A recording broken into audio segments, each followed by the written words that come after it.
Seule la fille de la domestique osa parler à la mère silencieuse du milliardaire. Mais lorsque ses mains commencèrent à bouger, chaque murmure, chaque secret dans la pièce retint son souffle.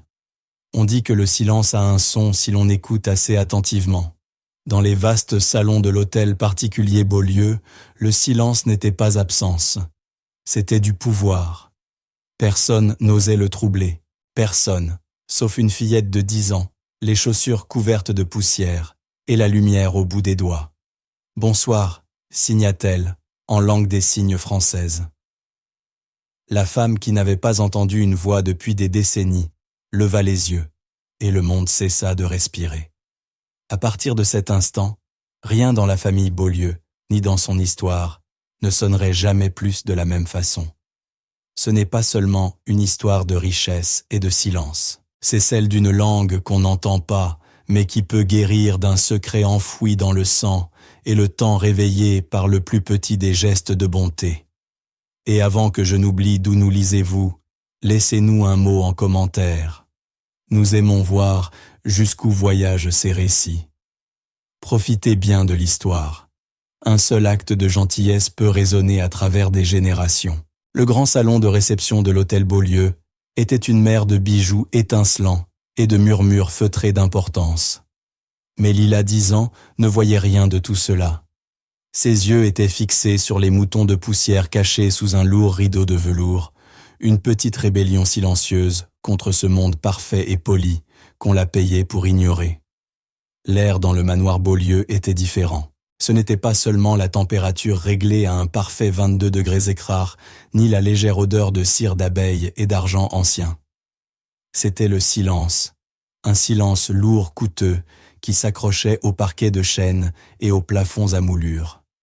Lila, avec ses cheveux blonds, attachés en queue de cheval simple, le ressentait plus que quiconque. À 10 ans, elle était une véritable connaisseuse des silences, celui doux qu'elle partageait avec sa mère Sarah dans le bus du retour, leurs épaules se frôlant au rythme de la route, celui tendu du placard vide la semaine précédant la paix, et celui-ci, le silence Beaulieu, un silence non pas vide, mais plein de mots qu'on ne dit jamais. « Lila reste près de moi », murmura sa mère, sa voix mince comme un fil, dans l'immense tapisserie sonore du bal. L'uniforme noir et sobre de Sarah tranchait sur l'éclat coloré des robes des invités. Mais ce que Lila remarquait toujours, c'étaient ses mains rougies par le nettoyage, mais toujours douces, toujours prêtes à lisser ses cheveux ou redresser son col. Ce soir-là, c'était le gala annuel de la Fondation Beaulieu, une nuit où les plus riches de Paris se félicitaient de leur générosité. Pour Sarah, cela signifiait 2 fois plus de travail. Pour Lila, cela voulait dire une soirée passée à être invisible, un fantôme dans le décor d'un conte de fées, auquel elle n'appartenait pas. Elle n'était là que parce que Madame Gabelle, la baby-sitter habituelle, avait la grippe. Lila excellait dans l'art d'être invisible.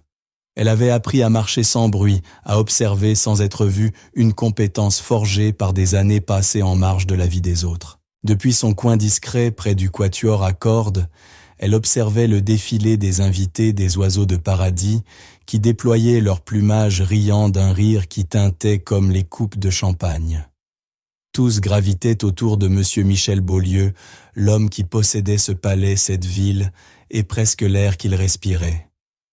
Grand élégant, son sourire ne montait jamais jusqu'à ses yeux, des yeux gris froids calculateurs qui balayaient la salle, évaluant toujours, évaluant. Mais c'était sa mère, Madame Éléonore Beaulieu, qui captait l'attention de Lila. Elle était assise dans un large fauteuil près de la cheminée de marbre blanc, Louis XVI îlot solitaire, au milieu de la mer tournoyante des mondanités. Ses cheveux d'argent étaient relevés en un chignon impeccable, un collier de perles magnifiques ornait sa gorge, mais ses yeux d'un bleu saisissant restaient lointains.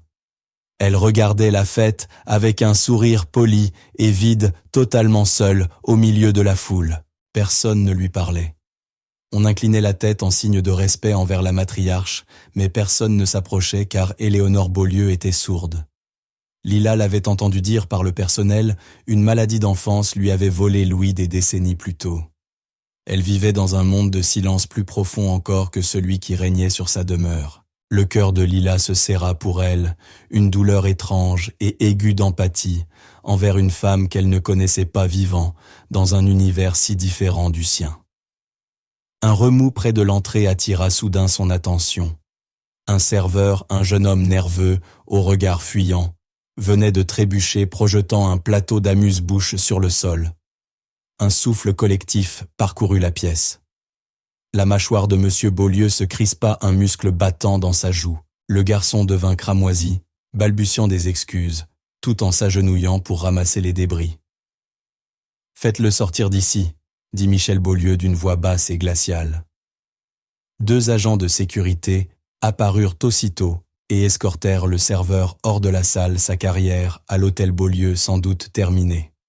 L'incident fut réglé en 1 minute. Le désordre fut effacé, la surface lisse de la fête restaurée, mais le froid du renvoi de M. Beaulieu resta suspendu dans l'air. Lila regarda vers Madame Éléonore. La vieille dame ne s'était pas retournée, n'avait pas réagi. Elle avait manqué toute la scène. Son isolement était si absolu qu'on aurait dit qu'elle était enfermée dans du verre. Une statue magnifique, mais oubliée. Plus tard, au fil de la soirée, Lila vit sa chance. Sa mère était occupée à la cuisine supervisant le service des desserts. Monsieur Beaulieu discutait avec un sénateur. Éléonore, toujours seule, avait le regard perdu dans les flammes qui dansaient dans la cheminée. Prenant une grande inspiration, Lila quitta discrètement son coin. Elle marcha d'un pas assuré, ses petits pieds ne faisant aucun bruit sur l'épais tapis perçant. Elle s'arrêta à une distance respectueuse du fauteuil d'Éléonore. La vieille femme ne la remarqua pas. Alors Lila leva les mains. Ses doigts fins et agiles se mirent à bouger. Ils dansaient dans l'air, traçant des formes et des symboles, tissant une langue silencieuse aussi belle et expressive que les mots parlés. « Bonsoir, signa-t-elle. Le feu est magnifique, n'est-ce pas ?» La tête d'Éléonore se releva brusquement. Ses yeux bleus, d'ordinaire si lointains et voilés, s'illuminèrent soudain d'une clarté vive. Une expression de stupéfaction se répandit sur son visage. Elle fixa Lila ses mains en mouvement, comme si elle voyait un fantôme. Puis, lentement hésitante, elle leva à son tour les siennes raides rouillées, mais prête à reprendre cette danse muette. « Tu parles », signa-t-elle les doigts tremblants. Lila lui adressa un sourire doux et sincère qui plissa le coin de ses yeux. « Oui, je parle. » Un murmure discret commença à parcourir la salle. Les conversations, les rires, le tintement des verres de champagne s'éteignirent peu à peu. Un à un, les invités se retournèrent. Ils virent la mère sourde du milliardaire, cette femme à qui personne ne parlait, engagée dans une conversation vive et animée, avec une fillette en robe bleue toute simple, la fille de la domestique. La discussion de M. Beaulieu avec le sénateur s'interrompit. Il suivit le regard de ses invités. Quand il aperçut sa mère, le visage irradié d'une joie qu'il n'avait pas vue depuis des années, son masque de froide maîtrise se fissura. Il contempla Lila, les yeux écarquillés, stupéfaits, bouleversés par quelque chose qu'il ne pouvait pas encore nommer. Toute la pièce était désormais silencieuse.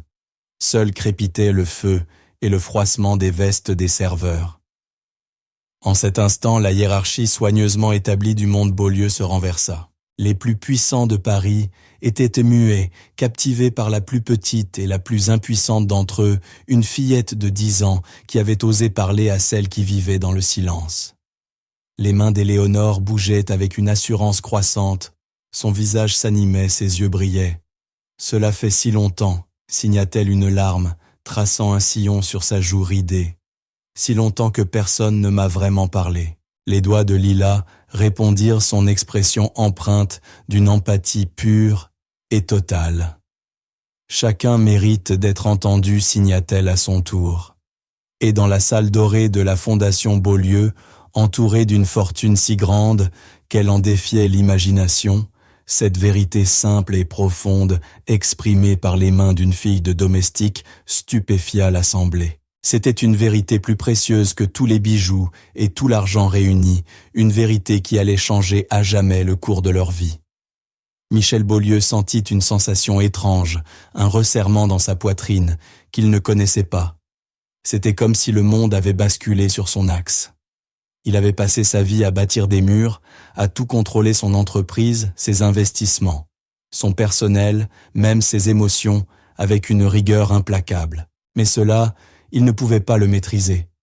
Cette petite fille blonde venait de franchir ses défenses d'une manière qu'aucun rival n'avait jamais su faire.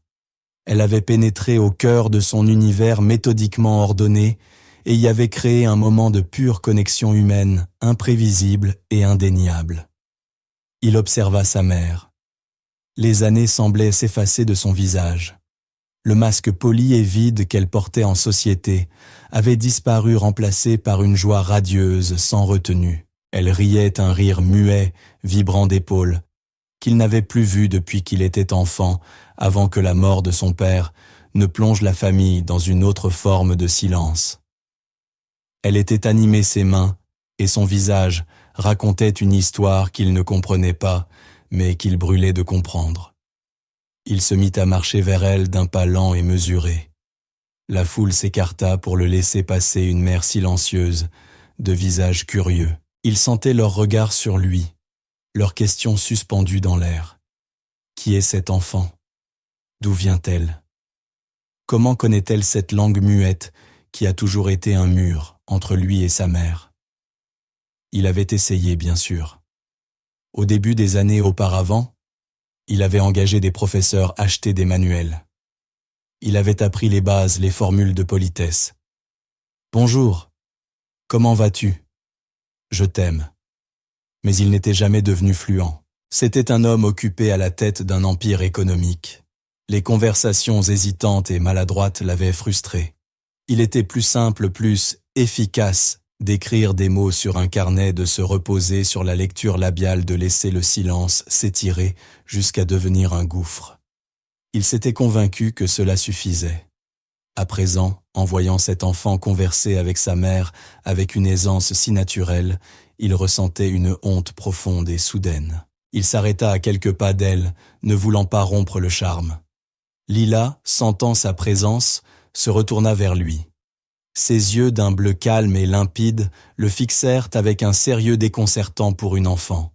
Il n'y avait ni peur ni révérence dans son regard, seulement une tranquille évaluation. Sa mère le vit. Son sourire vacilla un instant et une ombre d'ancienne tristesse passa dans ses yeux. Elle signa quelque chose à Lila, un geste rapide, interrogatif.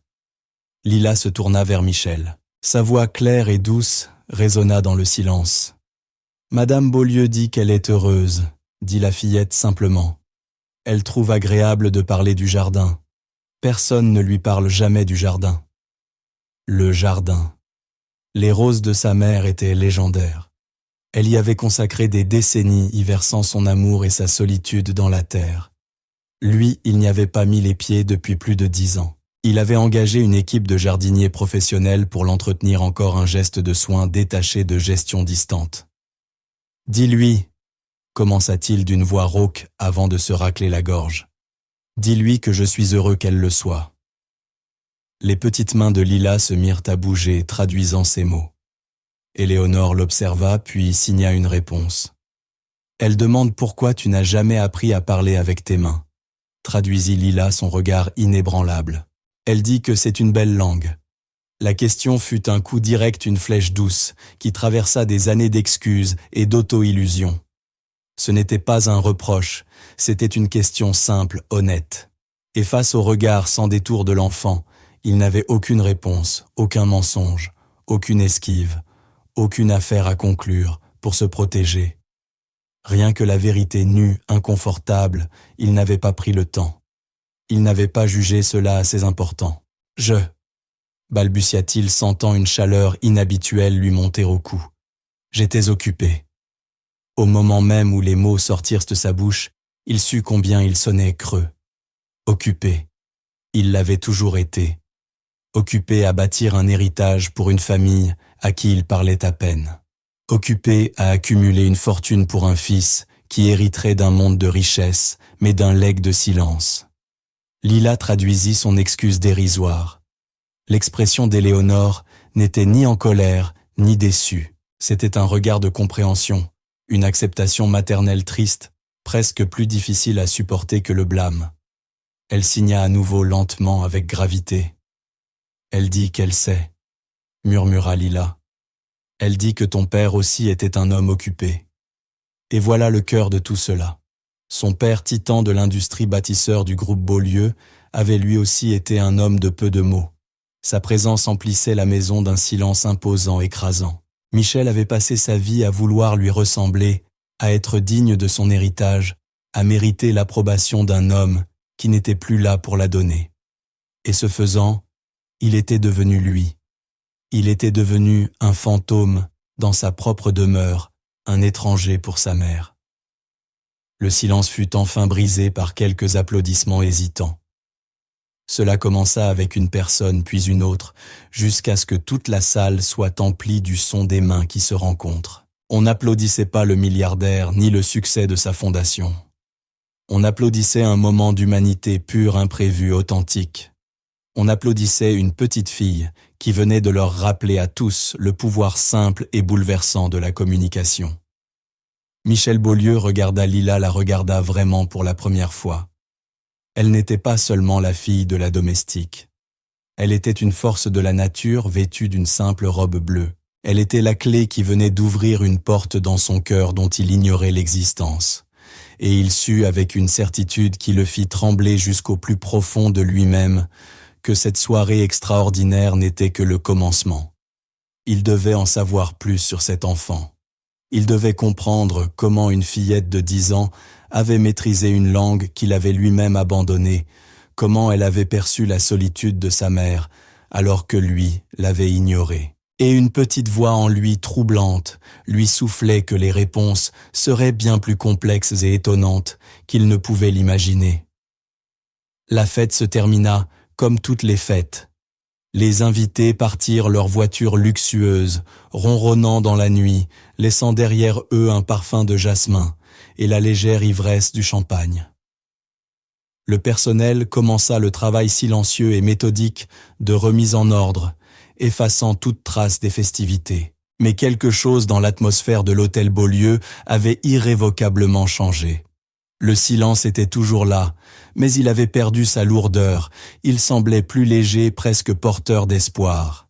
Sarah retrouva Lila près de la cheminée, en train d'aider une employée à ramasser les verres oubliés. « Te voilà », dit-elle, sa voix mêlant soulagement et anxiété. « Lila, qu'est-ce que c'était que tout ça ? Tout le monde en parle. » « Je discutais simplement avec Madame Beaulieu, » répondit Lila, comme si c'était la chose la plus naturelle du monde. « Mais ce langage des mains, là… » Sarah chercha ses mots confuses.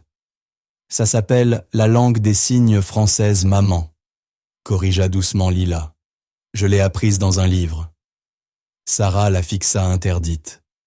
Un livre, bien sûr. Lila lisait tout le temps. Alors que les autres enfants jouaient à la console ou avec des poupées, elle dévorait des ouvrages sur tout de l'astrophysique à l'histoire antique. Son esprit absorbait tout inlassablement une curiosité sans fond à laquelle Sarah, avec son simple diplôme du lycée et ses doubles services, avait du mal à suivre. Mais ceci, c'était différent. Ce n'était pas seulement du savoir, c'était de la sagesse, c'était de l'empathie. « On devrait y aller », dit Sarah, en serrant sa fille contre elle. « Il est tard. » Elle était fière, si profondément, douloureusement fière, mais aussi inquiète. Le monde des Beaulieu était un monde dangereux. Ces gens n'étaient pas comme les autres. Ils avaient le pouvoir de créer et de détruire, d'élever ou d'écraser sans y penser 2 fois. Elle l'avait vu. Et elle ne voulait pas que sa fille brillante et singulière devienne un objet de curiosité, un jouet pour les riches. Alors qu'elles s'approchèrent de la porte de service, une voix les arrêta. « Madame Martinez, un instant. » C'était monsieur Michel Beaulieu. Il se tenait sous l'arche menant au grand hall, la veste de son smoking déboutonnée, la cravate légèrement desserrée. Il semblait fatigué, mais son regard restait vif, concentré. « Monsieur Beaulieu », balbutia Sarah, la voix tremblante. Par réflexe, elle plaça Lila derrière elle, geste maternel de protection. « Je suis désolé si elle vous a dérangé. Elle devait rester à l'écart. »« Dérangé » répéta-t-il, esquissant un mince sourire. « Au contraire, votre fille a été la personne la plus intéressante de la soirée. » Il regarda au-delà de Sarah vers Lila, son regard direct et sérieux. « Où as-tu appris à faire cela ?» Lila sortit la tête de derrière sa mère. « À la bibliothèque, » dit-elle simplement. « La bibliothèque, » répéta-t-il comme pour goûter le mot. « Et pourquoi ?» Lila hésita un instant, réfléchissant. « Parce qu'elle avait l'air seule, » répondit-elle enfin. « Ce n'est pas bien d'être seule. » La sincérité désarmante de cette réponse frappa Michel de plein fouet.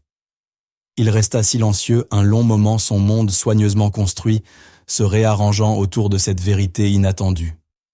Il avait la richesse, le pouvoir, l'influence. Il pouvait tout acheter, tout ordonner. Mais il avait oublié le besoin humain le plus fondamental, ne pas être seul. Une fillette de 10 ans venait de lui enseigner une leçon qu'il ignorait devoir apprendre.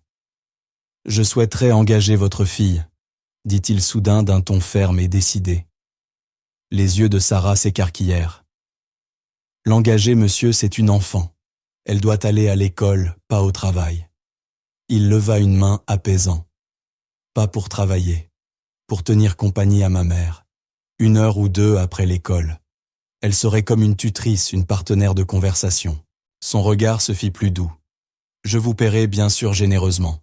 Assez pour que vous n'ayez plus besoin de faire des doubles services.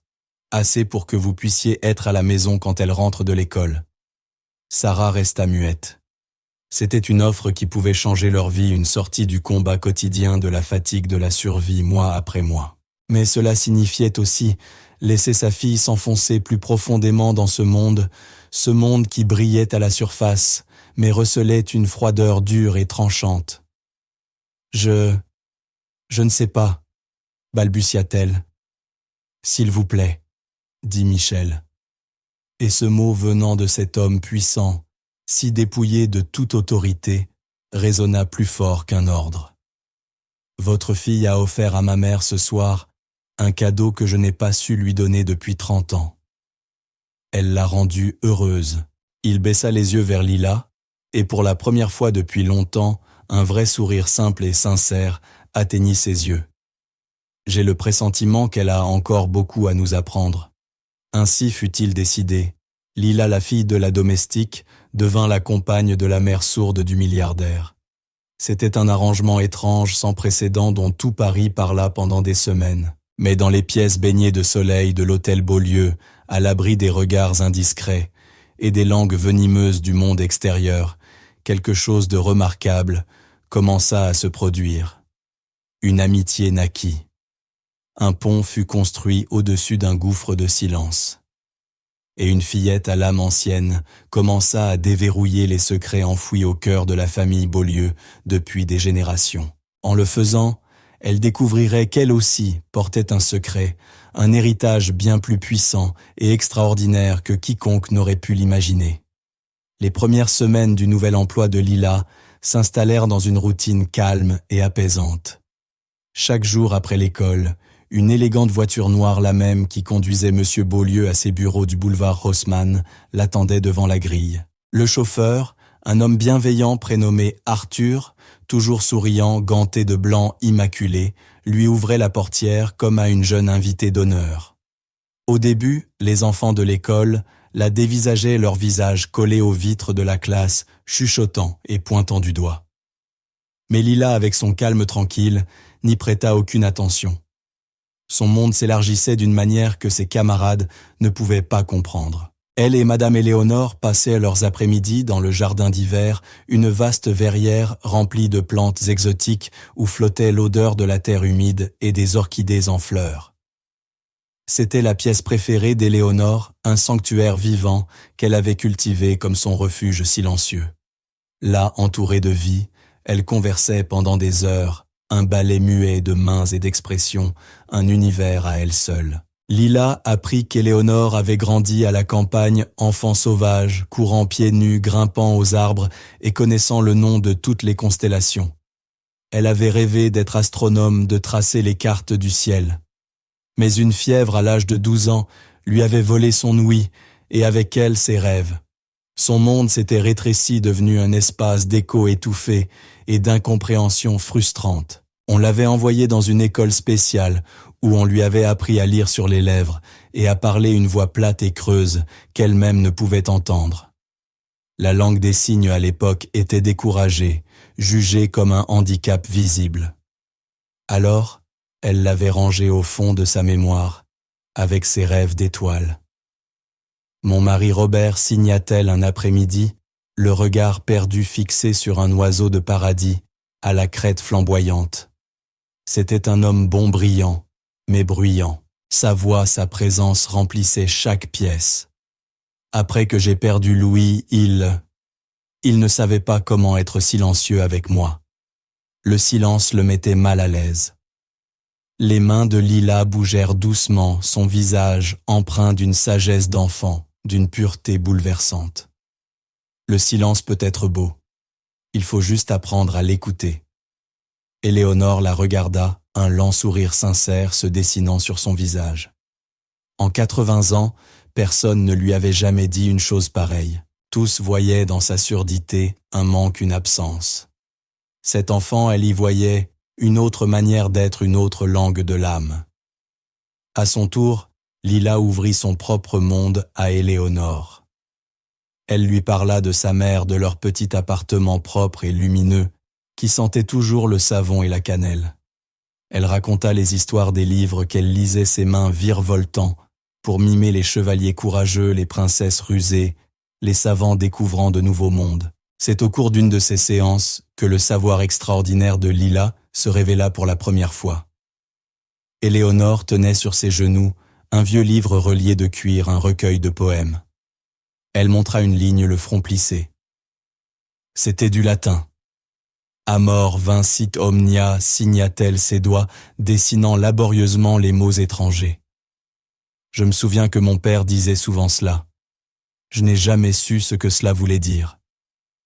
Lila se pencha, sa queue de cheval blonde, effleurant la page. Elle observa les mots un instant, les yeux d'un bleu profond concentré.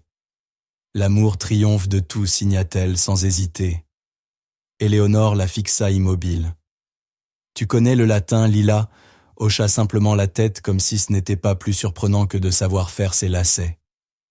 Je l'ai lu dans un livre à la bibliothèque. Puis, avec une grâce fluide, elle traduisit en langue des signes française les vers suivants restituant la poésie avec un naturel et une précision saisissants. Éléonore la regardait fascinée. Ce n'était pas seulement qu'elle connaissait les mots, elle en comprenait le rythme, le sens, l'âme. C'était une compréhension qui dépassait la simple mémoire. Cet enfant était un prodige, mais plus encore elle portait en elle une profondeur, une ancienneté dans le regard à la fois déroutante et apaisante. Pendant ce temps, Michel Beaulieu était un homme en transformation. Il avait commencé à quitter son bureau 1 heure plus tôt, une décision qui sema la stupeur dans son entreprise. Il rentrait désormais non pas dans le silence pesant du grand hall, mais dans la vision lumineuse de sa mère et de Lila, dans le jardin d'hiver, leurs mains bougeant avec vivacité, leurs visages irradiant la vie. Il n'interrompait pas. Il restait souvent dans l'encadrement de la porte du jardin d'hiver, observant en silence, le cœur serré d'une douleur étrange, un mélange de joie face au bonheur retrouvé de sa mère et d'un profond regret pour toutes les années perdues, toutes les conversations qu'il n'avait jamais eues. Un soir, il trouva sur sa table de chevet un petit manuel intitulé « Guide du débutant en langue des signes française ». Il n'y avait pas de mots, pas de signature. Il sut pourtant que c'était l'un des membres du personnel qui l'avait laissé là, un geste discret d'encouragement. Il le prit en main, les pages glacées étaient froides sous ses doigts. Ce soir-là, pour la première fois depuis 30 ans, Michel Beaulieu entreprit d'apprendre la langue de sa mère. Ce fut difficile. Ses doigts lui semblaient raides, son esprit lent. Il s'exerçait dans le secret de son bureau, les lettres et les mots paraissant étrangers et maladroits. Il trébuchait sur l'alphabet, ses mains se crispant, mais il n'abandonna pas. Pour la première fois de sa vie, il faisait quelque chose qui n'avait rien à voir avec les affaires, les bénéfices ou l'héritage. C'était une question de lien. C'était une question d'amour. Une semaine plus tard, il entra dans le jardin d'hiver. Lila et Madame Éléonore levèrent la tête surprise. Michel prit une grande inspiration, le cœur battant, comme celui d'un écolier nerveux. Il leva les mains, ses gestes encore raides et hésitants. « Bon, après-midi, maman », signa-t-il maladroitement. Les yeux d'Éléonore se remplirent de larmes. Elle porta les mains à son visage, ses épaules secouées de sanglots muets. Lila les observa, le visage impassible, puis s'approcha doucement de Michel. Elle prit sa main avec délicatesse, repositionna son pouce, corrigea la courbe de ses doigts, lui montrant la forme juste. « Tu te débrouilles très bien », signa-t-elle avec un petit sourire encourageant, avant de se tourner vers Éléonore. Il essaie. Ce soir-là, pour la première fois depuis des décennies, ils dînèrent tous les trois ensemble. La conversation fut lente, hachée, ponctuée par les gestes maladroits de Michel et les traductions patientes de Lila.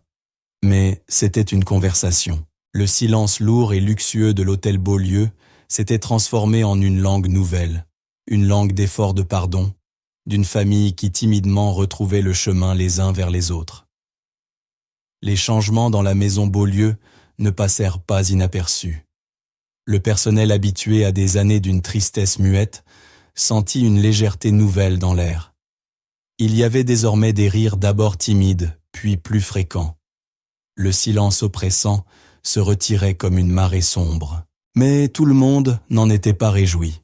La fiancée de Michel, Isabelle de Varenne, observait cette transformation d'un œil froid et calculateur. Isabelle était une femme parfaitement adaptée à l'ancien Michel belle-brillante, issu d'une famille d'un rang équivalent. Leur union faisait sens sur le papier, une alliance entre deux grandes dynasties financières. Mais leur relation reposait sur des ambitions partagées, non sur des affections sincères. Isabelle ne voyait pas en Lila une enfant douce, mais une perturbation, une variable imprévisible dans un monde qu'elle aimait contrôler. « C'est attendrissant vraiment », dit-elle un soir, en faisant tournoyer un verre de vin rouge, tandis qu'ils étaient assis dans le salon d'apparat. « Mais ne trouves-tu pas ça un peu étrange ? Ta mère a les meilleurs soins que l'argent puisse offrir. Pourquoi a-t-elle besoin de cette petite protégée pour lui tenir compagnie ?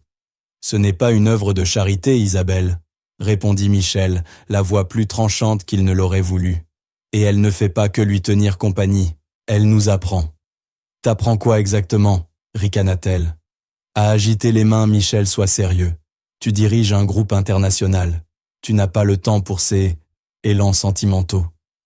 Il détourna le regard pensif. Peut-être que je me suis trompé de priorité, dit-il calmement. Les mots restèrent suspendus entre eux, lourds, irrévocables, un défi clair à la vie qu'ils avaient planifié ensemble. Isabelle sentit le sol se dérober sous ses pieds.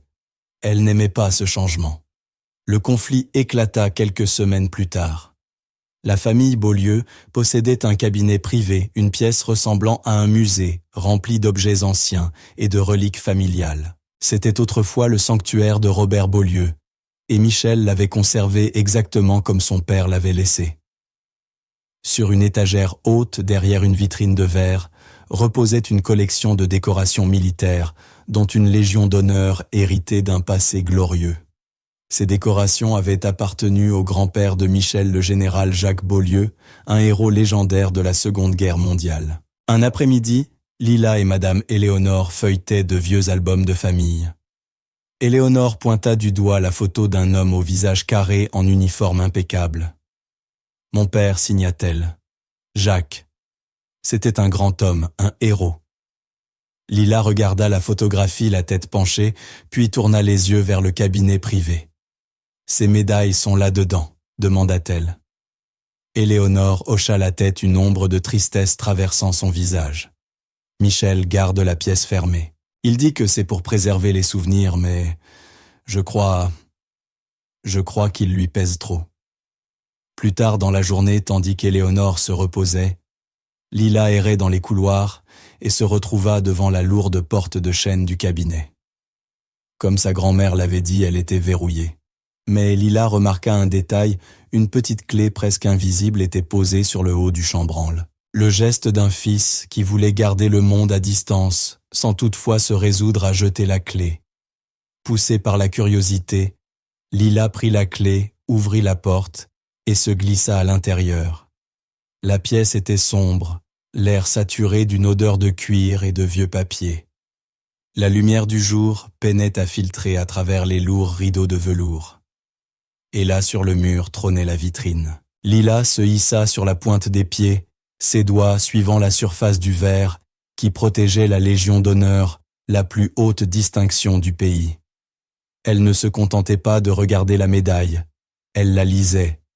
Ses yeux parcouraient l'inscription avec une concentration intense, comme si elle absorbait non seulement les mots, mais l'histoire, le sacrifice, l'essence même de l'homme qui l'avait reçu.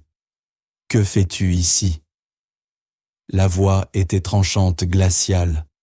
Lila se retourna brusquement. Isabelle de Varenne se tenait dans l'embrasure, les bras croisés, le visage figé dans la colère. « Cette pièce est privée !» lança-t-elle sèchement. « Tu n'as pas le droit d'être ici. Tu n'es que le petit personnel. Tu devrais apprendre à rester à ta place. » Lila ne broncha pas. Elle la fixa simplement de ses yeux calmes et troublants de lucidité. « Je regardais, c'est tout, dit-elle. »« Tu regardais des choses qui ne te concernent pas, » cracha Isabelle en avançant. Elle attrapa Lila par le bras, ses ongles parfaitement manucurés s'enfonçant dans la peau de l'enfant. « Tu es exactement comme ta mère, une petite opportuniste qui se faufile dans cette famille pour en tirer profit. » À ce moment-là, Michel et Éléonore apparurent dans l'encadrement. Michel, alerté par la voix d'Isabelle, était venu voir. Sa mère le suivait inquiète. « Isabelle, que se passe-t-il » demanda Michel d'une voix basse et dangereuse. « Je l'ai surprise en train de fouiner » répondit Isabelle en serrant plus fort le bras de Lila. « Dans le cabinet de ton père. Voilà ce qui arrive quand on laisse entrer les chiens errants dans la maison Michel. Ils oublient leur place. » Le visage de Michel se figea dans une colère froide. Il s'avança, saisit doucement mais fermement la main d'Isabelle et la retira du bras de Lila. Puis il s'agenouilla, les yeux à hauteur de ceux de l'enfant. « Lila, ça va ?» Lila hocha la tête, le regard toujours fixé sur la vitrine. « Cette médaille, dit-elle d'une voix calme mais claire. L'inscription, elle est fausse. » La pièce entière se figea. « Qu'est-ce que tu dis ?» demanda Michel déconcerté. La citation expliqua Lila en pointant du doigt. Elle dit que l'action s'est déroulée lors de la bataille des Ardennes, en décembre 1944. Mais le général Beaulieu n'était pas en Belgique à ce moment-là. Il dirigeait une opération secrète dans la forêt d'Agneau. Il a sauvé un bataillon entier, mais c'était classifié. Cela n'a jamais été rendu public. Michel la fixa stupéfait. « Comment peux-tu savoir ça ?» Isabelle éclata d'un rire nerveux incrédule. « C'est absurde, elle invente une gamine de 10 ans, qui prétend en savoir plus que l'armée française. » Mais Éléonore, elle regardait Lila les yeux grands ouverts, une reconnaissance soudaine illuminant son visage. Un souvenir émergeait clair et douloureux. Elle revoyait son père des années après la guerre, assis dans ce même fauteuil, un verre de cognac à la main. Elle était jeune alors. Il lui avait confié des histoires d'une voix basse et hantée, des récits qu'il n'avait jamais racontés à personne, la forêt sombre, un bataillon perdu, un secret gardé pour protéger ses hommes. Les mains d'Éléonore se mirent à bouger vivement, ces signes précis urgents. Michel, encore maladroit dans la langue, peinait à suivre. Il se tourna vers Lila. Elle dit « Tu as raison », traduisit Lila, le regard toujours rivé sur la médaille. Elle dit que son père lui a raconté la même chose, que le rapport officiel était une couverture, que la vérité était trop importante, trop dangereuse pour être révélée. Le silence retomba troublé seulement par le tic-tac régulier d'une horloge comtoise. Un frisson parcourut Michel. Il se tenait face à une enfant qui connaissait l'histoire cachée de sa propre famille, un secret enfoui depuis plus de 70 ans. C'était impossible, illogique. Et pourtant, en voyant la conviction dans les yeux de Lila et les larmes dans ceux de sa mère, il sut avec une certitude qui défiait la raison que c'était vrai. Isabelle les regardait bouche bée, son univers parfaitement ordonné s'effondrant. Elle avait voulu remettre Lila à sa place, l'exposer comme une menteuse, mais ce faisant, elle avait révélé quelque chose de bien plus profond et inquiétant. Cette enfant n'était pas seulement intelligente. Ce n'était pas seulement la fille de la domestique. C'était autre chose. Et pour la première fois de sa vie, Isabelle de Varenne eut réellement peur. La connaissance de Lila si précise, si intime, était la clé d'une porte que Michel ignorait même exister. Apprendre la langue des signes, avoir une empathie d'âme ancienne, c'était une chose. Connaître un fait militaire classé secret défense en était une autre. Un secret qui était mort avec son grand-père, ne survivant que dans les souvenirs déclinants de sa mère. Ce soir-là, après un dîner tendu et silencieux, au cours duquel Isabelle s'était excusée sous prétexte d'une migraine, Michel se retira dans son propre bureau, non pas celui de son père, mais le sien, un espace moderne de verre et d'acier à l'esthétique épurée. Il ouvrit son ordinateur portable et commença à fouiller. C'était un homme de chiffres de faits vérifiables.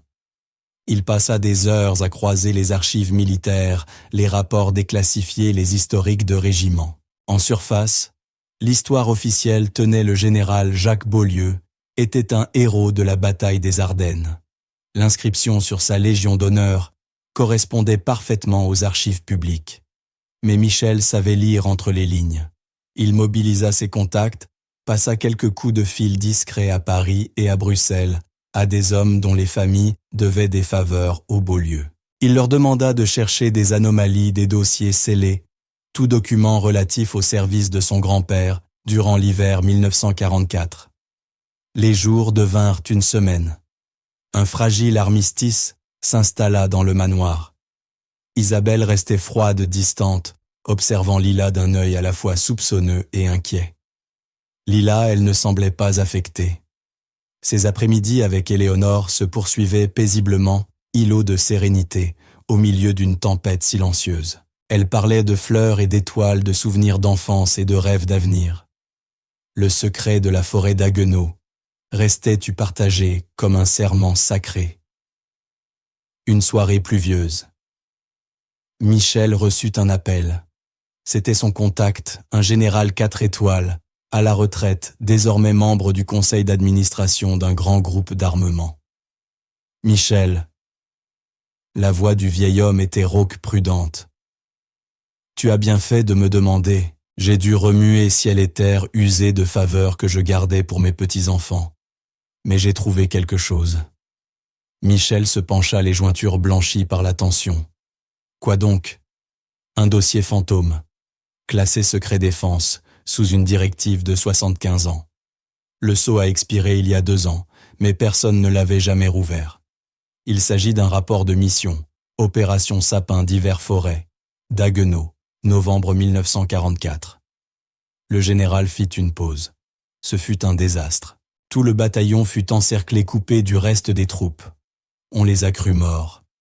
Mais ton grand-père, il a refusé de les abandonner. Il a pris une petite unité de volontaires et passé derrière les lignes ennemies. Sans soutien, sans communication. Le rapport officiel affirme qu'ils ont tous péri. Mais ce n'est pas vrai, murmura Michel, la gorge serrée. Non, confirma le général. Ils ont survécu. Tous. Il les a sortis de là un par un. Mais ce faisant, il a découvert quelque chose qu'il n'aurait jamais dû voir. Des preuves que le bataillon avait été sacrifié délibérément par un officier supérieur. Les motifs sont caviardés, bien sûr. C'était un scandale, alors ils ont tout enterré. Ils ont inventé l'histoire des Ardennes, lui ont remis la Légion d'honneur pour acheter son silence, et ont classé la vérité pendant 3/4 de siècle. Michel sentit l'air quitter ses poumons. Tout était vrai. Il raccrocha le souffle court, le cœur battant.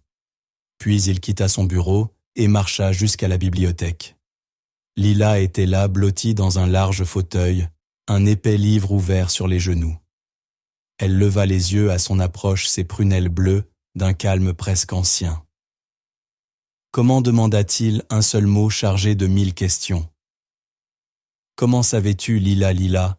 Referma lentement son livre, glissant un petit marque-page brodé entre les pages. Mon grand-père me l'a dit. Michel cligna des yeux. Ton grand-père, Le père de Sarah. Il savait que le père de Sarah était un ancien ouvrier du bâtiment retraité vivant dans le sud. Lila secoua doucement la tête. Non, mon arrière-grand-père. Le sergent Thomas Martin. Le monde sembla basculer. Michel s'assit dans le fauteuil d'en face, son esprit cherchant désespérément à assembler les pièces de ce nouveau puzzle impossible. Il était dans le bataillon perdu, continua Lila d'une voix calme, presque professorale. C'était l'un des hommes que ton grand-père a sauvé. Il n'a jamais parlé de la guerre à personne sauf à ma mère quand elle était petite. Et elle m'a raconté. Il disait que le général Beaulieu était l'homme le plus courageux qu'il ait jamais connu. Il disait que le général lui avait fait promettre de ne jamais raconter la véritable histoire.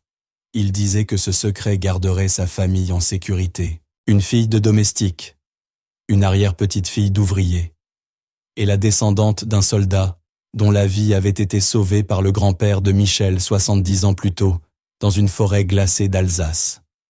Ce n'était pas une coïncidence.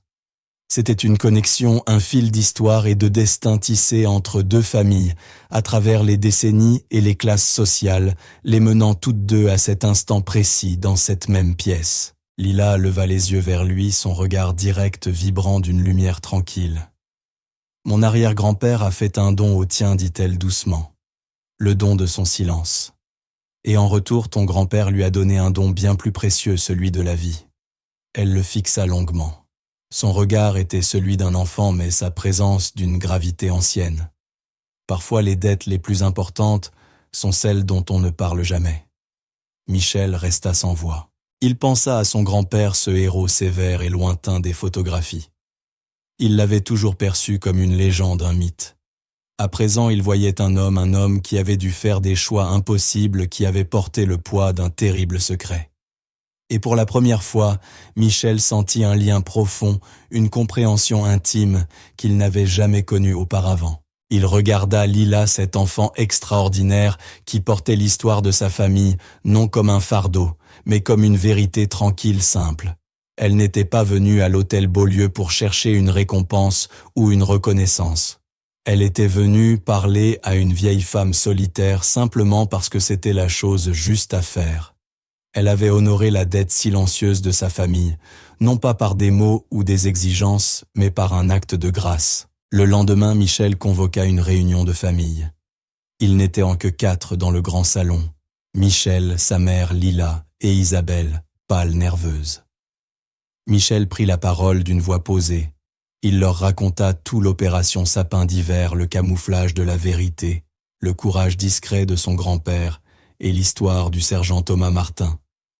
Puis il se tourna vers sa mère, et pour la première fois, lui parla dans sa propre langue. Ses signes étaient encore hésitants, mais chargés d'une nouvelle assurance, d'une tendresse sincère. Il lui dit qu'il était fier de son grand-père, non pas pour la médaille qu'on lui avait donnée, mais pour l'homme qu'il avait été réellement. Enfin, il se tourna vers Isabelle. « Isabelle, dit-il d'un ton calme mais ferme, toi et moi, notre arrangement n'a plus de sens. Nous ne voulons pas les mêmes choses. Moi, je veux une vie fondée sur la vérité, sur les liens humains. Je ne veux plus d'un partenariat fondé sur la convenance et le statut social. » Le visage déjà livide d'Isabelle vira au gris cendre. « Tu mets fin à tout ça ? Pour eux, » cracha-t-elle le venin au bord des lèvres en désignant Lila et Éléonore. Pour une histoire sentimentale sur une guerre d'un autre siècle, j'y mets fin pour moi, répondit simplement Michel, parce que je deviens enfin l'homme que mon grand-père aurait voulu que je sois, et le fils que ma mère mérite. Il se leva. Arthur va te raccompagner. Isabelle, pour la première fois de sa vie, resta muette. Elle lança à Lila un regard de haine pure, puis quitta la pièce d'un pas furieux et sortit de leur vie. Un calme profond s'installa dans la maison après son départ. Éléonore s'approcha de son fils, posa une main sur son bras, les yeux pleins de fierté et d'amour. « Ton père serait si fier de toi, signa-t-elle. » Puis elle se tourna vers Lila et la prit dans ses bras. Une longue étreinte sincère, bouleversante, qui disait plus que tous les mots. Un simple acte de bonté peut résonner à travers les générations. La dette entre le sergent Martin et le général Beaulieu venait enfin d'être honorée non par l'argent, ni par les honneurs, mais par la guérison d'une famille, par le pont jeté au-dessus d'un abîme de silence. La fille de la domestique n'était pas venue pour prendre, mais pour donner. Et ce faisant, elle leur avait rendu à tous une part d'eux-mêmes. Mais l'histoire était loin d'être terminée. Car en dévoilant les secrets de la famille Beaulieu, Lila s'était rapprochée d'une autre vérité, la sienne, une vérité si extraordinaire qu'elle en bouleverserait tout ce qu'il croyait savoir. Avec le départ théâtral d'Isabelle, une paix tangible s'installa à l'hôtel Beaulieu. On aurait dit qu'une longue tempête invisible venait enfin de s'achever, laissant derrière elle un calme pur et lumineux. Le silence pesant qui avait jadis régné dans la demeure fut remplacé par quelque chose de nouveau. Ce n'était pas du bruit, mais une vie subtile, le froissement des pages tournées dans la bibliothèque, le cliquetis feutré des pièces d'échecs dans le petit salon, et surtout la danse gracieuse des mains tissant des histoires dans le jardin d'hiver baigné de soleil. Lila n'était plus seulement une compagne ou une préceptrice. Elle était le cœur battant de cette famille en reconstruction, le pont entre un fils et sa mère, entre le passé et le présent. Chaque soir, elle dînait avec eux. Sa présence, petite flamme tranquille, illuminait la grande table de bois verni. Elle enseignait à Michel les subtilités de la langue des signes française, corrigeant sa grammaire avec la patience douce d'un professeur aguerri. Elle apprit à jouer aux échecs avec Éléonore, un jeu de stratégie silencieuse et de sourires partagés. Sarah, quant à elle, observait cette transformation avec un mélange d'admiration et d'inquiétude. Sa vie avait changé du tout au tout. Comme promis, Michel lui avait offert un salaire si généreux qu'elle avait pu quitter son second emploi et même le premier, celui de femme de ménage qu'elle exerçait depuis la naissance de Lila. Michel insista pour qu'elle devienne l'intendante officielle de la maison, un titre assorti d'un bel appartement au 3e étage et du respect de tout le personnel. Elle avait désormais du temps, du vrai temps. Du temps pour lire des histoires à sa fille le soir, pour l'aider dans ses devoirs, pour simplement être une mère. C'était tout ce dont elle avait toujours rêvé. Et pourtant, un mince fil d'inquiétude persistait. Sarah voyait la manière dont Michel Beaulieu regardait Lila. Ce n'était rien d'inconvenant, non, c'était autre chose. Une curiosité profonde, presque métaphysique. Il la regardait comme on observe une comète belle, énigmatique, inexplicable. Michel était un homme qui résolvait des énigmes pour vivre, un architecte du monde économique, habitué à comprendre les systèmes les plus complexes. Et Lila était une énigme qu'il ne parvenait pas à résoudre.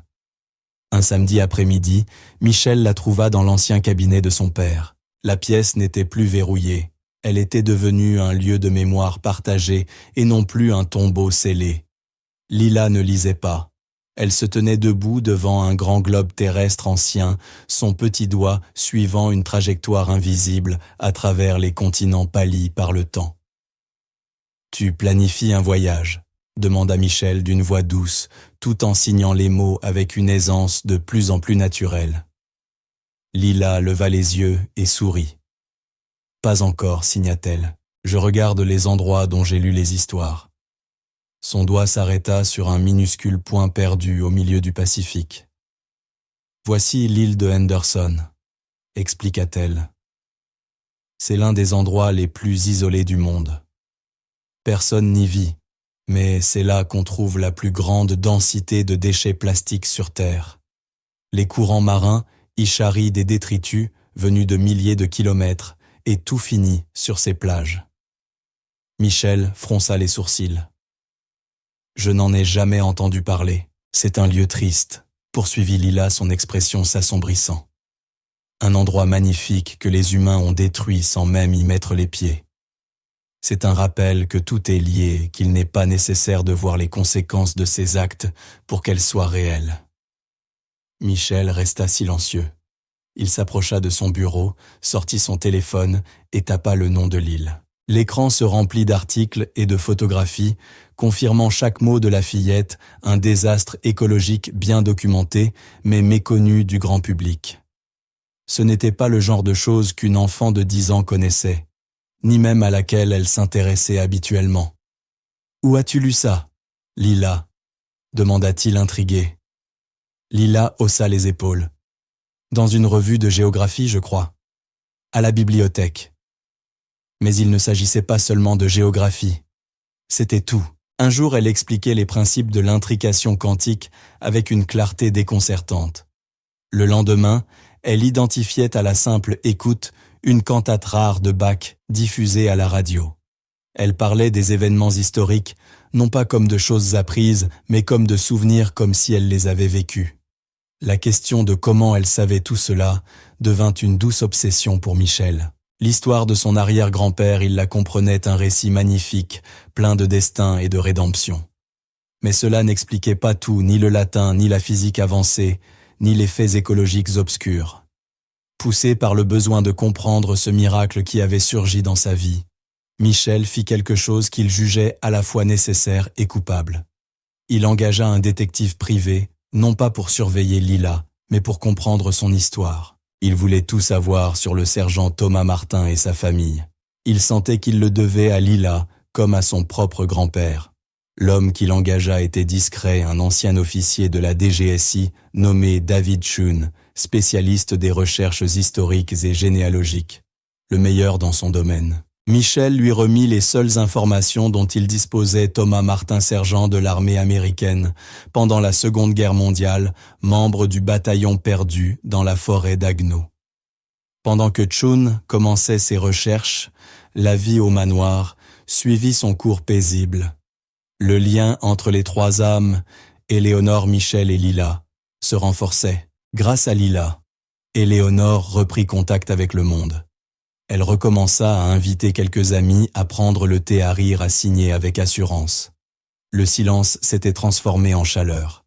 Quant à Michel, il se découvrait en pleine métamorphose. Il écoutait plus qu'il ne parlait. Il déléguait davantage au travail, réalisant que l'empire qu'il avait bâti pouvait fonctionner sans son contrôle obsessionnel. Il découvrait la joie simple et profonde d'être présent. Une semaine plus tard, alors qu'il travaillait tard, Michel reçut un appel. C'était David Chun. Monsieur Beaulieu, dit la voix du détective tendu. Nous avons un problème très étrange. Quel genre de problème, demanda Michel, une inquiétude sourde montant en lui. Le sergent Thomas Martin, répondit Chun après une pause. Il a bien existé. Son dossier militaire correspond exactement aux archives déclassifiées. Puis la voix se fit plus grave, presque hésitante. Mais il y a quelque chose d'impossible dans cette histoire. Il avait été décoré 2 fois pour bravoure avant l'incident de la forêt d'Agneau. Chun marqua une pause. Mais, monsieur Beaulieu, Thomas Martin n'a jamais eu d'enfant. Le silence tomba dense, irréel. Michel sentit une vague de vertige, comme si le sol venait de se dérober sous ses pieds. Quoi, c'est impossible. C'était l'arrière-grand-père de Lila. D'après les archives officielles, poursuivit Chun d'une voix lourde, il ne s'est jamais marié. Il est rentré de la guerre, a travaillé comme menuisier pendant 40 ans et il est mort en 1988. Il était le dernier de sa lignée. Ses parents étaient des immigrés et son unique frère est mort à Pearl Harbor. Il n'existe aucun certificat de mariage, aucun acte de naissance, aucun recensement mentionnant une épouse ou un enfant. Selon tous les registres, sa lignée s'est éteinte avec lui. Il doit y avoir une erreur, insista Michel, le cerveau en ébullition. Une famille cachée. Une adoption. Il doit bien y avoir une explication logique. C'est ce que j'ai cru aussi, répondit Chun. Alors j'ai creusé plus profondément. J'ai consulté ses dossiers médicaux militaires. Le sergent Martin est revenu de la guerre grièvement blessé, un éclat d'obus. Cette blessure lui a sauvé la vie lors d'un échange de tirs, mais... Il hésita, puis ajouta d'une voix plus basse, mais elle l'a rendu physiquement incapable d'avoir des enfants. Les mots restèrent suspendus dans l'air froid, tranchant, incontestable. Michel s'effondra dans son fauteuil, le téléphone lourd dans sa main. Lila. Son histoire. Le socle sur lequel reposait tout ce qu'ils avaient reconstruit. Un mensonge. Mais comment ? Comment savait-elle les détails de la mission secrète? Pourquoi aurait-elle inventé une telle histoire? Cela n'avait aucun sens. Lila n'était pas une menteuse. Elle était la personne la plus honnête, la plus lumineuse qu'il ait jamais rencontrée. Il mit fin à l'appel l'esprit en tumulte, un maelstrom de confusion et d'un étrange sentiment de trahison. Puis, il se leva et traversa le manoir silencieux. Ses pas résonnaient dans les couloirs immenses. Il les trouva toutes deux dans la bibliothèque Éléonore et Lila, assises près du feu, un grand livre de constellations, ouvert entre elles. Elles levèrent la tête lorsqu'il entra, leur visage illuminé de chaleur et d'affection. Son cœur se serra douloureusement. Comment pouvait-il leur dire cela? Comment introduire cette vérité froide et brutale dans leur monde paisible et parfait?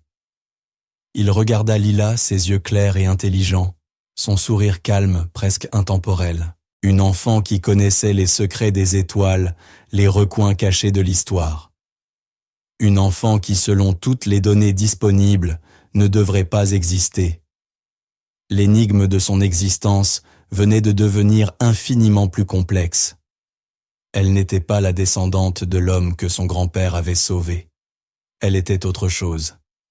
Et Michel sentait déjà que la vérité serait plus incroyable, plus bouleversante et plus vaste qu'il n'aurait jamais pu l'imaginer. La fille de la domestique avait apporté la lumière et la vérité dans sa maison. Mais elle était elle-même le plus grand mystère de tous. Et pour le résoudre, il devrait peut-être remettre en question la nature même de la réalité. Et c'est ici que nous allons clore l'histoire pour aujourd'hui. Chaque fois que je vous en partage une, j'espère qu'elle vous permet de vous évader un peu, de flotter hors du quotidien. J'aimerais savoir ce que vous faisiez en écoutant, peut-être que vous rentriez du travail, que vous conduisiez de nuit, ou que vous vous détendiez simplement. Laissez un petit mot dans les commentaires, je les lis vraiment tous. Et si vous voulez être sûr que nos chemins se recroisent, un simple « j'aime » ou un abonnement fait une vraie différence. Nous essayons toujours d'améliorer nos histoires, alors n'hésitez pas à partager vos impressions ci-dessous. Merci d'avoir passé ce moment avec nous.